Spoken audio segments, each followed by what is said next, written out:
நம்ம சேனலில் பார்த்தீங்கன்னா ஒரு சிம்பிளான மலேசியன் ஸ்டைலில் வந்து ஒரு கத்திரிக்காய் தொக்கு மாதிரி பண்ண போகிறோம். இதை வந்து நீங்கள் கிரேவியாகவும் யூஸ் பண்ணிக்கலாம், கறியாகவும் யூஸ் பண்ணிக்கலாம், 2 in 1. ஸோ முதல்ல நான் வந்து 2 பேர் சாப்பிட்ற அளவுக்கு தான் பண்ண போகிறேன். ஸோ நீங்கள் வந்து நிறையா பேர் சாப்பிட்றாங்கன்னா அதுக்கு தகுந்த மாதிரி போட்டுக்கோங்க. ஒரு கத்திரிக்காய் எடுத்து நல்லா இந்த மாதிரி கட்டமாக கட் பண்ணி வச்சுருக்கேன். ஸோ ஒரு வரமிளகா எடுத்து கிள்ளி வச்சுங்க.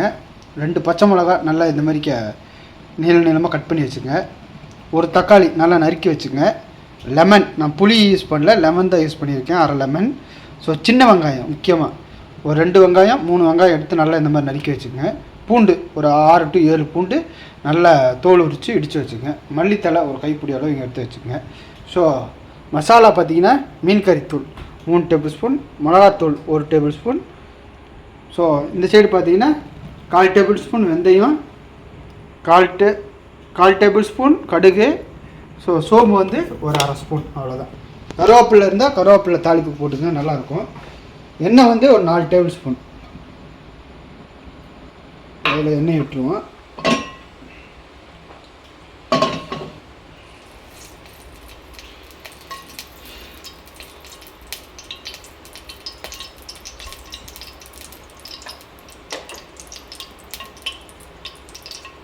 எண்ணெய் நல்லா சுட்டு வரட்டும். மேலே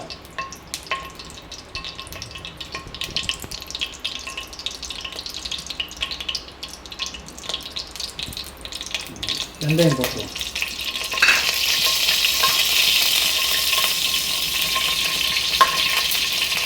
வெந்தயம் போட்டு எப்போவுமே பொரிஞ்சு வரட்டும், அது வரைக்கும் வெயிட் பண்ணுங்க. ஏன்னா நிறைய பேர் பார்த்தீங்கன்னா எல்லா தாளிக்கும் ஒட்டுக்கா போட்டுரும், அப்படி கிடையாது.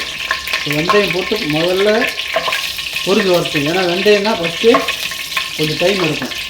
ஸோ பொரிஞ்சிருச்சு. இப்போ வந்து கடுகு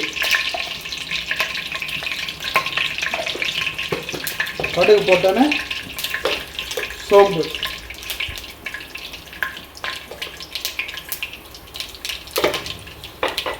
போட்டோன்னே வரமிளகா.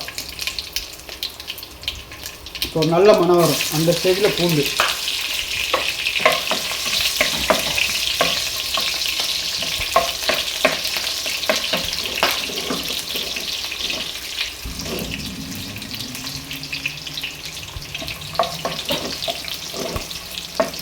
பூண்டு என்றைக்குமே இடித்து போடுங்க, அப்போ தான் நல்லா ருசியாக இருக்கும்.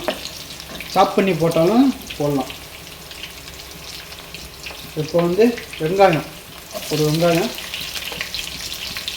போட்டிருக்கேன். கட் பண்ண வெங்காயத்தை எடுத்து போட்டுருவேன். சின்ன வெங்காயம் கட் பண்ணி வச்சுருந்தோம்ல, அதை போட்டு நல்லா ஒரு வணக்கு.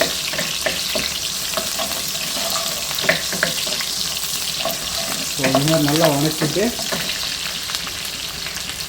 இந்த ஸ்டேஜில் பச்சை மிளகாய் எடுத்து வைக்கலாம்.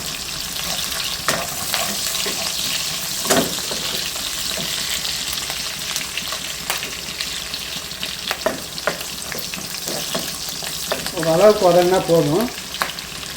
ஆனால் பூண்டு நல்லா வதங்கினானே வெங்காயம் வதங்கினானே தக்காளி.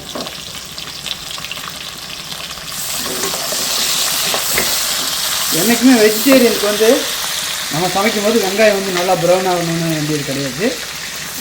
ஒரு 75% குக்கான போதும் வெங்காயம். அந்த ஸ்டேஜில் பார்க்கணும். இந்த தக்காளி போட்டு நல்லா வணக்கணும்.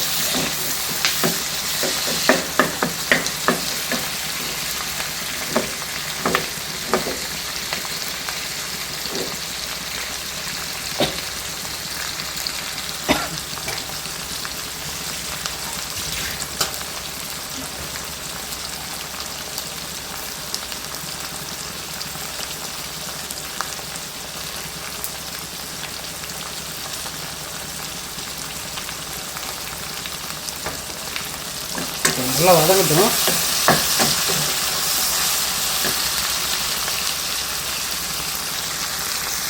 இந்த மாதிரி தக்காளி நல்லா வதங்கணும்னா கத்திரிக்காய்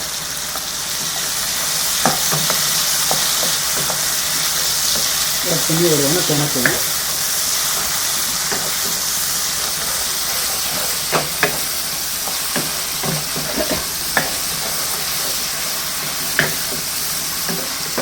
இதோட நீங்கள் உருளைக்கிழங்கு இருந்தால் உருளைக்கிழங்கு ஆட் பண்ணலாம், வெண்டைக்காய் இருந்தால் வெண்டைக்காயும் ஆட் பண்ணலாம், முருங்கைக்காய் இருந்தால் ஒரு முருங்கைக்காயும் ஆட் பண்ணிங்கன்னா நல்லா மனம் இருக்கும். ஒரு முழுக்க ஆட் பண்ணிங்கனாலும் போதும்.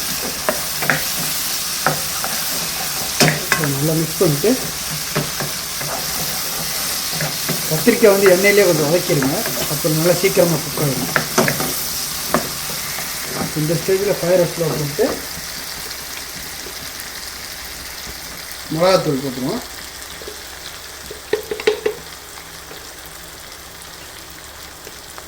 இந்த கையோட மீன் கறித்தூள் போட்டு ஒரு மிக்ஸ் லைட்டாக ஒரு மிக்ஸ் பண்ணிட்டு அவ்வளோதான்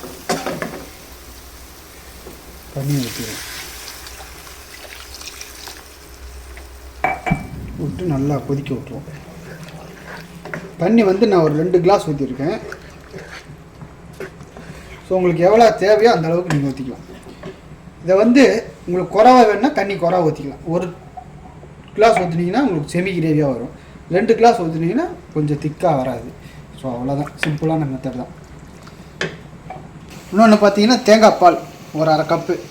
இது வந்து உங்களோட சாய்ஸ் தான். யூஸ் பண்ணலாம், யூஸ் பண்ணாமல் கூட இருக்கலாம். யூஸ் பண்ணிங்கன்னா நல்ல டேஸ்ட் கிடைக்கும். யூஸ் பண்ணாமல் இருந்தீங்கனாலும் டேஸ்ட்டாக இருக்கும், ஆனால் மீடியமாக தான் இருக்கும். ஸோ பார்த்து யூஸ் பண்ணிக்கலாம். சிம்பிளான சீக்ரெட் தான். ஸோ வெள்ளம் இருந்துச்சுன்னா ஒரு துண்டு போட்டுக்கணும். வெள்ளம் சின்னதாக ஒரு துண்டு போட்டுக்கலாம். கருப்பு சீனி இருந்தாலும் கருப்பு சீனி யூஸ் பண்ணிக்கலாம். ஸோ இந்த வெள்ளை சர்க்கரை வந்து யூஸ் பண்ணாங்க. ஏன் வெள்ளை சர்க்கரை யூஸ் பண்ண வேணான்றனா உடம்பு ஏற காரணமே இந்த வெள்ளை சர்க்கரை தான்.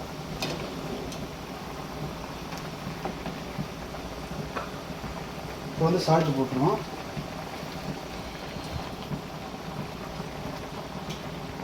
ஓகே, சால்ட்டு போட்டாச்சு.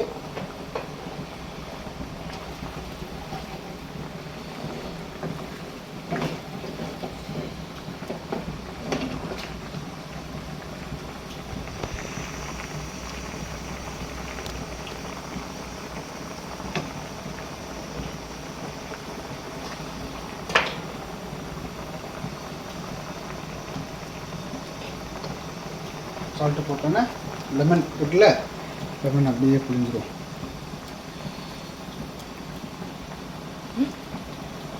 விழுந்துருச்சு, பரவாயில்ல.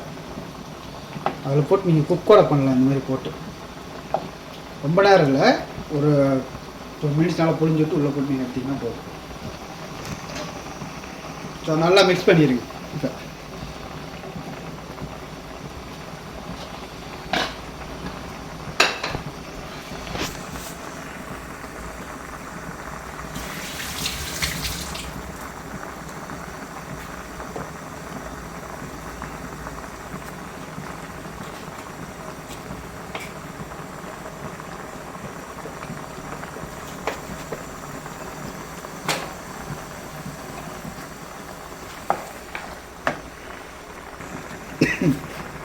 இப்போ நல்லா கொதி வந்தானே கத்திரிக்காயெலாம் வந்தானே தேங்காய் பால்.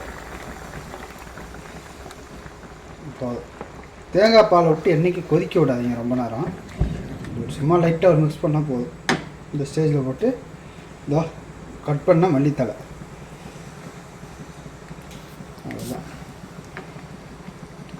போதும். இந்த ஸ்டேஜ் வந்தோடனே ஆஃப் பண்ணிடுவோம். ஏன்னா சூட்லேயே தேங்காய் பால் வந்து வந்துடும். ஒரு சுவையான கத்திரிக்காய் குழம்பு வந்து ரெடி ஆயிடுச்சு.